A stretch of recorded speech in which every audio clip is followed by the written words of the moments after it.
Welcome to this edition of SKNIS Week in Review. The Week in Review highlights the top stories of the work of the government of St. Kitts and Nevis for the past week. Debate commenced on Appropriation 2018 Bill 2017, new Bastia Ferry Terminal opened, special needs policy to improve lives, and St. Kitts and Nevis received dual validation certificate as some of the highlights for the week of December 1st to 7th. I am your presenter, Sherma Matthew.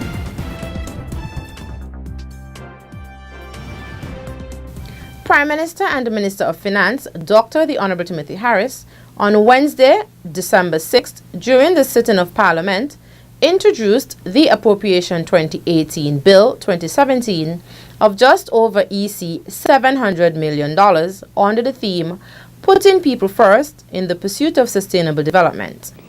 All of the major initiatives sponsored and implemented by my team Unity Administration over the last 34 months have been centered on making life better for our people.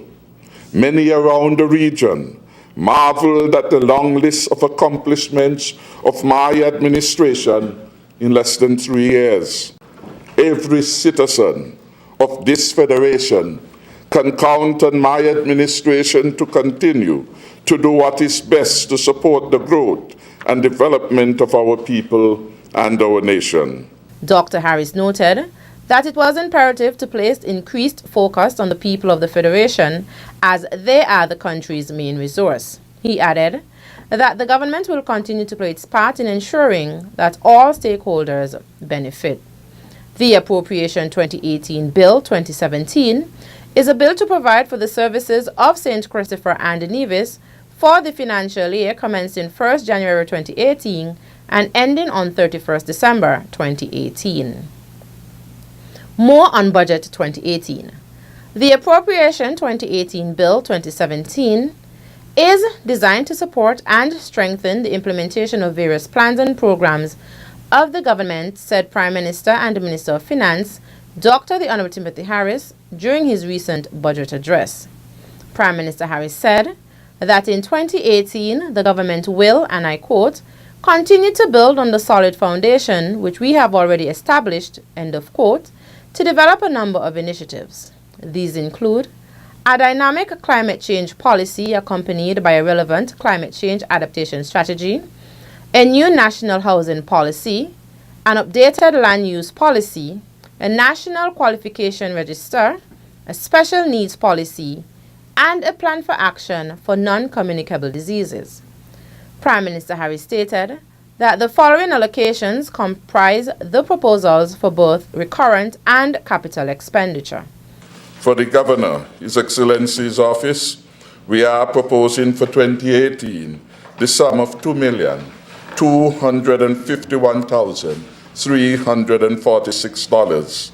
For the Parliament work, $752,074. The Audit Office will have $1,302,843. The Ministry of Justice, Legal Affairs and Communications, $15,831,035. So that's $831,035. The Office of the Prime Minister will have $36,347,972. Ministry of National Security, $75,541,657. The Ministry of International Trade, $1,238.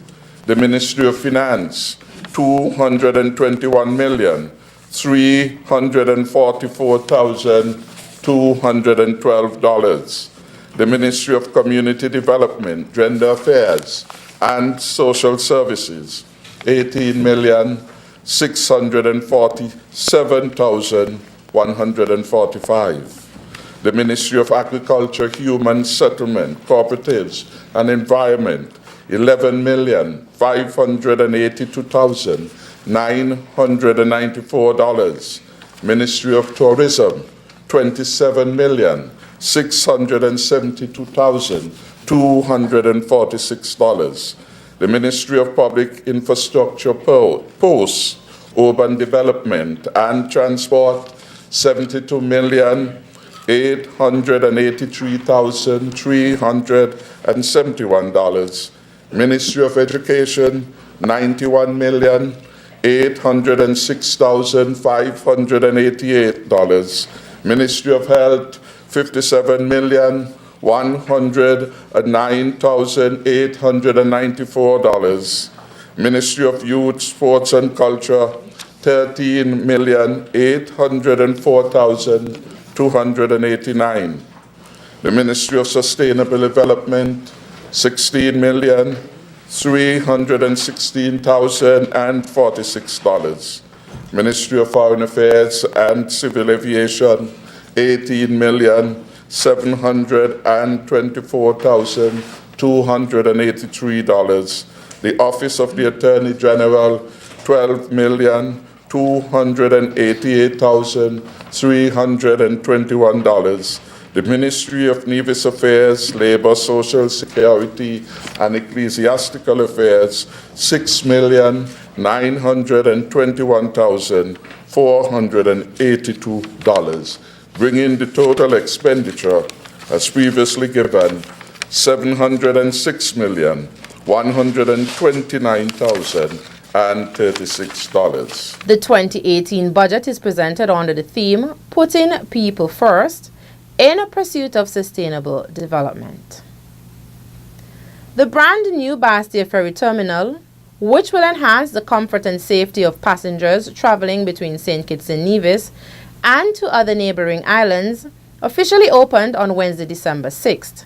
The 75-seating capacity ferry terminal, which is fully air-conditioned, has added to the overall ambience of the area, which houses several bars where people socialize day and night. Minister of Public Infrastructure, Posts, Urban Development and Transport, the Honorable Ian Patches-Liburd, said that the intention was always to enclose the area at the ferry terminal. Minister Liburd said that he was pleased with the facility and noted the importance of the ferry service in St. Kitts and Nevis. Imagine what travel between St. Kitts and Nevis would have been like without these sorts of operations. Because this provides a link, a critical link, I should add, in the inter-island transportation structure, which serve more than 140,000 passengers annually. The project is said to cost approximately $1.4 million. A special needs policy that was recently introduced in St. Kitts and Nevis marks a significant step for the government as it strives to deliver on its promise to improve the lives of persons living with disabilities. Janelle Lewis, Permanent Secretary in the Ministry of Community Development, Gender Affairs and Social Services, said that the policy is a roadmap that will follow the signing and ratifying of the United Nations Convention. These are people's basic human rights. They are entitled to them, and we have a responsibility of ensuring that they can enjoy these human rights.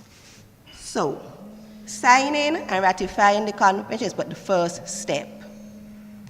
Once we sign, we become obligated to ensure that the articles in the convention are evident in our local legislation, our policies, our practices, that we have resources allocated towards achieving these articles. The special needs policy would pave the way forward to improve the quality of life of persons living with disabilities. St. Kitts and Nevis received an elimination of mother-to-child transmission (EMTCT) of HIV and syphilis validation certificate on December 1st, 2017. This made St. Kitts and Nevis one of the first English-speaking countries in the OECS, CARICOM, and the Americas to receive this certificate. The Federation was among 6 islands in the Caribbean that was acknowledged at the World AIDS Day ceremony under the theme Access to Health. The other islands were Anguilla, Antigua and Barbuda, Bermuda, the Cayman Islands, and Montserrat. In more health-related news, the Ministry of Health in St. Kitts and Nevis is strongly committed to scaling up treatment to ensure that people living with HIV/AIDS are able to stay healthy and alive, said Prime Minister and the CARICOM lead head with responsibility for health and HIV and AIDS, Dr. the Honorable Timothy Harris. Prime Minister Harris was at the time addressing a robust crowd at a regional event held at the St. Kitts Marriott Resort in commemoration of World AIDS Day 2017. He said that the local ministries of health are doing a number of public awareness campaigns to inform on the programs and assistance available. In August of this year, the Ministry of Health, in collaboration with the Pan-American Health Organization, PAHO, hosted a mini-symposium which focused on the clinical management of HIV and AIDS in an effort to help improve the health outcomes of people living with HIV and AIDS in the Federation. The Ministry also recognizes that we will not achieve the global targets by scaling up treatment alone. In this regard, more energy and efforts have been placed on HIV prevention, particularly in workplace settings, and among the key populations with increasing availability and uptake of condoms, testing, and screening. These interventions were accomplished through collaboration with external partners, including civil society organizations and the NGO communities. Dr. Harris said that officials in the region have been playing their part to ensure the eradication of HIV/AIDS and that persons living with it are properly cared for. This year marks 50 years since the establishment of the Eastern Caribbean Supreme Court, ECSC, in 1967, when members of the Organization of Eastern Caribbean States, OECS, namely Antigua and Barbuda, Anguilla, British Virgin Islands, Dominica, Grenada, Montserrat, St. Vincent and the Grenadines, St. Kitts and Nevis, and St. Lucia, joined in a new status of association with the United Kingdom in accordance with the West Indies Act of 1967. During a special ceremony at Government House in St. Kitts and Nevis to commemorate the 50th anniversary of ECSC, Deputy Prime Minister, the Honorable Sean Richards, noted that legal fraternities throughout the region, especially in St. Kitts and Nevis, should be celebrated for their sterling contribution to their respective member state. It is very fitting that we celebrate the past and embrace the future of the ECSC, particularly because legal luminaries from St. Kitts and Nevis have played a leading role in its administration of justice and are sure to continue doing so in the years to come. There have been either 12 acting or confirmed Chief Justices since the ECSC's establishment. This is a remarkable achievement by St. Kitts and Nevis, which once again proves that we do have remarkable talent and human resources, and of this we really should be proud. Chief Justices from St. Kitts and Nevis who served the ECSC were Sir Maurice Davis, 1975 to 1980, Justice Neville Berridge, acting 1983 to 1984, Sir Dennis Byron, 1996 to 2006, and Sir Hugh Anthony Rollins, 2008 to 2012. The Eastern Caribbean Supreme Court 50th anniversary is celebrated under the theme, Celebrating the Past, Embracing the Future. More on the ECSC. 14 individuals in St. Kitts and Nevis were awarded for their sterling contribution to the Eastern Caribbean Supreme Court, ECSC, as part of the organization's 50th anniversary celebrations held throughout 2017 in all member territories of the Organization of the Eastern Caribbean States, OECS. The awardees are Kylene Belgrove Richardson, Sarah Lawrence, Jose Lloyd, Samuel Leader, Bernice Rollins, Eileen Knight, Claudia Williams, Kirtley Morton, Mova Daniel, John Atherton, Theodore Hobson QC, Reuben Wilkinson, Sir Hugh Rollins, and Sir Dennis Byron. Her Ladyship, the Honourable Dame Janice Pereira, Chief Justice of the ECSC, congratulated the awardees for, and I quote, their service to the court, end of quote, and noted that their hard work and dedication have been of great importance. A Minister of Agriculture, the Honourable Eugene Hamilton, commended the Caribbean Agriculture Research Development Institute, CARDI, for its support over the years and outlined some of the key accomplishments the Institute has brought to the agricultural sectors throughout the Caribbean. CARDI has been instrumental in assisting with the facilitation of interregional agricultural trade and transport, strengthening of the regional cooperation between the islands, assisting regional bodies in finding resources to support agriculture, evaluating investment opportunities, and sharing market intelligence over the past 44 years. Today I will say CARDI has achieved, because the science that we now understand that goes into the production of agricultural products in the region has been driven primarily by CARDI. The minister stated that in light of the recent devastation from Hurricanes Irma and Maria, the strengths and weaknesses of the agricultural sector must be evaluated to determine available opportunities and solutions. He appealed to CARDI representatives and urged them to continue their support to the region, especially to those farmers that were affected by the recent hurricanes. CARDI and the Inter-American Institute for Cooperation and Agriculture, AICA, were established to serve as agricultural research and development facilities for the OECS and CARICOM countries. 72 students from public schools in St. Kitts recently graduated from the Teen and Police Service TAPS Academy. The students were awarded certificates for successfully completing the 11-week course at a ceremony held at the Sir Cecil Jacobs Auditorium at the Eastern Caribbean Central Bank headquarters. The TAPS Academy was reintroduced in schools this year and is a joint initiative between the Royal St. Christopher and Nevis Police Force, the Ministry of National Security, and the Ministry of Education. Deputy Prime Minister and Minister of Education, the Honourable Sean Richards, said his ministry supported the reintroduction of the program in schools. He also expressed that they were pleased with and excited about the work the police were doing in all secondary schools. Minister Richards described the academy as a youth empowerment program. We are indeed happy that this joint effort is poised to reform our students who, without this support, would become part of the criminal justice process. We applaud this mentorship initiative and look forward to a long-standing partnership. We are indeed very grateful to the police for the various services you perform with our students.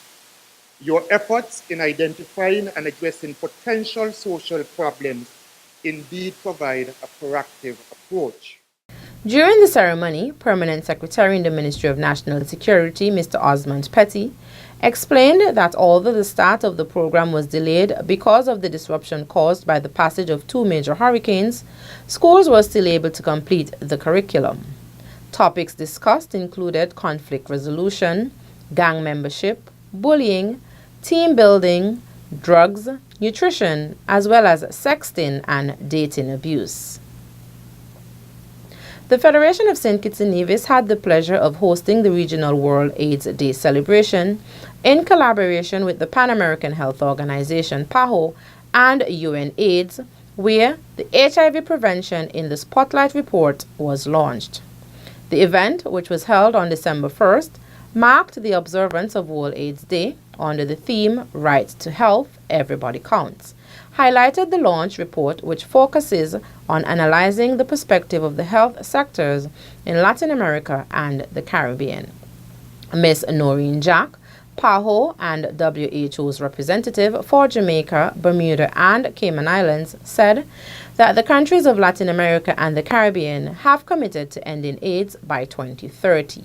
She noted that the report outlines the need for an increase in access for three main areas of the population, which are female sex workers, men who have sex with men, and transgender women. The policy is designed to bring alive the right to health and that everyone counts. Thanks for viewing SKNIS Week in Review. I am Sherma Matthew.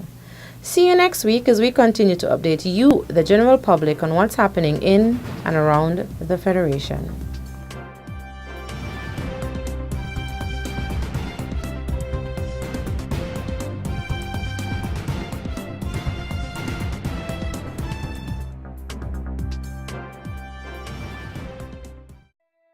Stay up to date with news, programs, and activities of the government with SKNIS.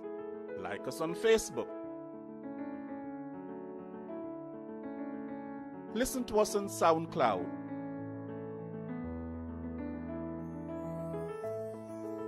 Follow us on Twitter. And watch our videos on YouTube. Connect with us today.